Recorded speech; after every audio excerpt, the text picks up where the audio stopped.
మండల కేంద్రంలోని నిజామాబాద్ గ్రామంలో ఒకే దేశం ఒకే ఎన్నిక కార్యక్రమం నిర్వహించారు. ఈ కార్యక్రమంలో పార్టీలకు అతీతంగా నిర్వహించడం జరిగిందని, ఇట్టి కార్యక్రమంలో ఒకే దేశం ఒకే ఎన్నికలు నిర్వహించడం వల్ల దేశానికి రాష్ట్రాలకు ఎన్నో లాభాలు చేకూరుతాయని, అలాగే వివిధ రాష్ట్రాలలో ఎన్నికలు వివిధ సందర్భాల్లో రావడం వల్ల ప్రజలు నష్టపోతున్నారని, ప్రజాప్రతినిధులు ప్రజలకు చేయవలసిన పనులను పక్కన పెట్టి ఎన్నికల కోసమే పక్క రాష్ట్రాలకు తిరగడం వల్ల సమయం గడిచిపోతుందని, ఒకే దేశం ఒకే ఎన్నిక జరగాలని 4.5 సంవత్సరాలు ప్రజల బాగోగులు చూసుకోవడానికి సమయం కేటాయించగలుగుతామని ప్రజాప్రతినిధులు, అలాగే ఒక్కసారి ఎన్నిక జరిగిందంటే సగటు మనిషిపై పడే భారం 1,403 రూపాయల ఖర్చు అవుతుందని, అలా ఎన్నికలు నిర్వహించడం వల్ల ఉపాధ్యాయులు పిల్లలకు బోధించే పాఠాలను పక్కన పెట్టి ఎన్నికల విధుల్లోకి వెళ్లాల్సి వస్తోందని, దీనివల్ల భవిష్యత్తు తరాల మీద భారం పడుతుందని అన్నారు.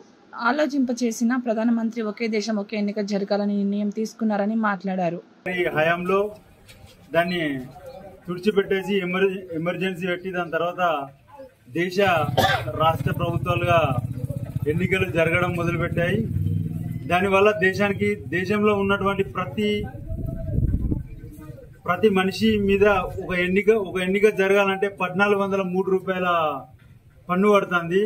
అట్లా జరగకుండా ఒకేసారి ఎన్నికలు జరగడం వల్ల ఎంత లాభం ఉంది అని అంటే, అన్ని రాష్ట్రాలలో ఒకేసారి ఎన్నికలు జరిగితే ఇక్కడ ఉన్నటువంటి ఎవరైతే నాయకులు ఉంటారో లోకల్లో ఉన్న మంచి నాయకులు, జనాన్ని న్యాయం చేసే నాయకులు వస్తారు. లేదు ఒక రాష్ట్రంలో ఒకసారి ఎలక్షన్లు జరగడం వల్ల ఏం జరుగుతుందంటే, ఇక్కడ ఉన్న దొంగలు అక్కడ మద్దతు, అక్కడ ఉన్న వాళ్ళు ఇక్కడ మద్దతు తెలడం జరుగుతుంది.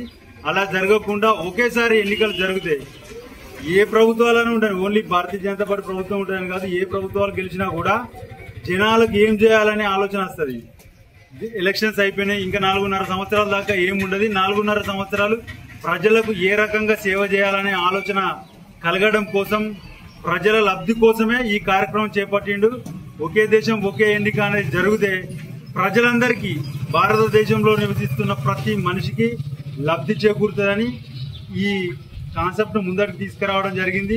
దీనిలో ప్రతి ఒక్కరు భాగస్వాములై అందరూ ఆలోచించి దీనికి దేశంలో ఉన్న ప్రతి మనిషి మద్దతు తెలపాలని మనస్ఫూర్తిగా కోరుకుంటున్నాం.